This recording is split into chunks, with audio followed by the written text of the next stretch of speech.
রাজ্যে ডাক্তারি পড়ুয়াকে গণধর্ষণের অভিযোগ। দুর্গাপুরে বেসরকারি মেডিকেল কলেজের পড়ুয়াকে ধর্ষণের অভিযোগ। দ্বিতীয় বর্ষের ডাক্তারি পড়ুয়াকে গণধর্ষণের অভিযোগ। ডাক্তারি পড়ুয়াকে নির্জন জায়গায় নিয়ে গিয়ে গণধর্ষণ করা হয়, এমনটাই অভিযোগ। ওড়িশার জলেশ্বরের বাসিন্দা নির্যাতিতা তরুণী। পুলিশের বিরুদ্ধে অসহযোগিতার অভিযোগ পরিবারের। কথা বলবো প্রতিনিধি রমেনের সঙ্গে। রমেন, নির্জন জায়গায় নিয়ে গিয়ে গণধর্ষণের অভিযোগ, যেখানে রয়েছে সেই ক্যাম্পাস থেকে ওই নির্জন জায়গার দূরত্ব কতটা? সেই সময় কি কোনো পুলিশের নজরদারি ছিল ওই জায়গাতে?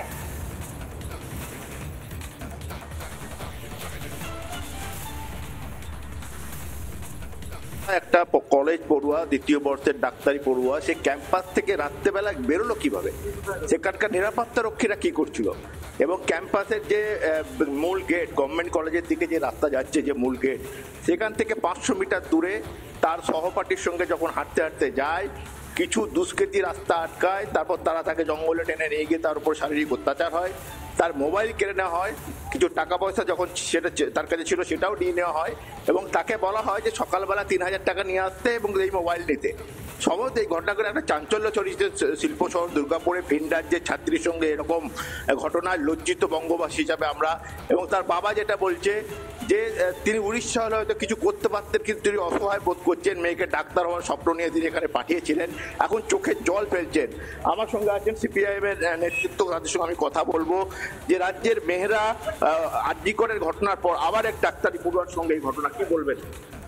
না, এটা তো পশ্চিমবঙ্গে আরজিকরের ঘটনার পর, তাছাড়া পার্ক স্ট্রিটে ঘটনার পর এটা এস্টাবলিশড হয়ে গেছে যে যারা এইসব কাজ করতে পারে তারা করুক, তাদের উপরে হাত আছে, অনুপ্রেরণা আছে, ও কিছু হবে না। আরজিকরের ঘটনা তো সবাই দেখেছে, গোটা রাজ্যের মানুষ দেখেছে।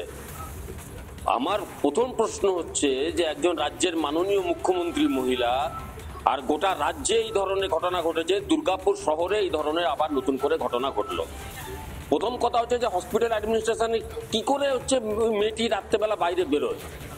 দুই, কি করে সাহস হয়?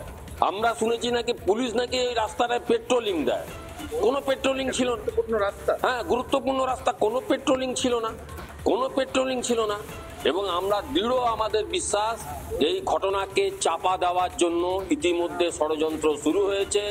উপর থেকে পুলিশ আধিকারিকদের উপর চাপ শুরু হয়েছে। তুমি সঙ্গে থাকো, একবার শোনাবো নির্যাতিতার বাবা এবং আত্মীয়রা ঠিক কি অভিযোগ করছেন।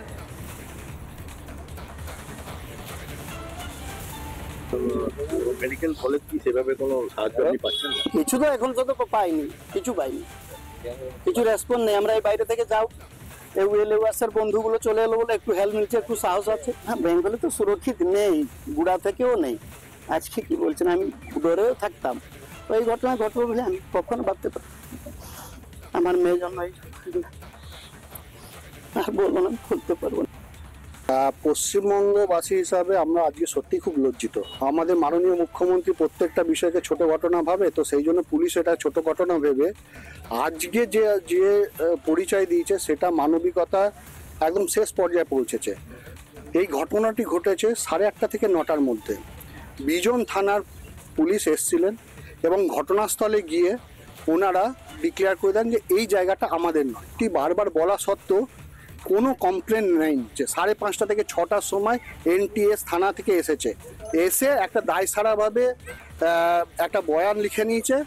বয়ানের পর যেটা সবচেয়ে কোর্টের একদম ভার্ডিক্ট আছে যে মেডিকেল টেস্ট করাতে হবে পুলিশের তত্ত্বাবধানে, পুলিশ সেটা শুদ্ধ করায়নি। এইটা আর একটা অভয়ার মতন করার চেষ্টা করেছিল। কলেজের সহপাঠী ওনার সাথে ছিলেন এবং যেটা ওনার বাবা আমাদেরকে বলেছেন যে ওনার সহপাঠী এই গোটা ঘটনাটার সাথে যুক্ত আছেন।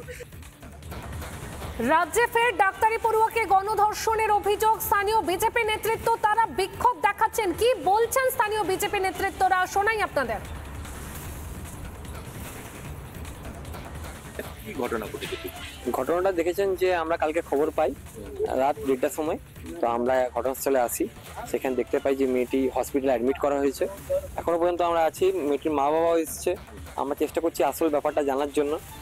আমরা চাই তাহলে যেন দোষী খুব তাড়াতাড়ি যেন ধরা রাজ্যে ফের ডাক্তারি পড়ুয়াকে গণধর্ষণের অভিযোগ, দ্বিতীয় বর্ষের ডাক্তারি পড়ুয়াকে গণধর্ষণের অভিযোগ। আর এখানেই প্রশ্নটা উঠছে যে কোথায় মেয়েদের নিরাপত্তা? অভয়াকাণ্ড, কসবাকাণ্ড, কিন্তু তারপরেও এ রাজ্যের ছবিটা বদলায়নি। নারীদের নিরাপত্তা নেই এ রাজ্যে। অভয়ের মা এবং অভয়ের মা কি বলছেন প্রথমে আপনাদের শোনাই, তারপর একে একে আরো প্রতিক্রিয়া শোনাবো। ব্যর্থতা একদমই নয়, উনি যারা অপরাধ করে তাদের আড়াল করার চেষ্টা করেন সব সময় আমাদের মুখ্যমন্ত্রী। আর এই আড়াল করার চেষ্টাতেই যারা অপরাধ করে তারা ভাবে কিছুই না, আমরা তো অপরাধ করে কোনো শাস্তি পাবো না, সেই জন্যই অপরাধের প্রবণতাটা বেড়ে যাচ্ছে। তারপরে মেয়েরা তো আরো আছে নিরাপত্তাহীন, কাজের জায়গা বলুন, পড়ার জায়গা বলুন, কোথাও নিরাপত্তা নেই। নানা ধরনের কন্টেন্ট দেখার জন্য লাইক করুন, শেয়ার করুন আমাদের ফেসবুক পেজ, সাবস্ক্রাইব করুন আমাদের ইউটিউব চ্যানেল। পাশাপাশি অন্যান্য ব্রেকিং নিউজের জন্য অবশ্যই চোখ রাখুন রিপাবলিক বাংলায়।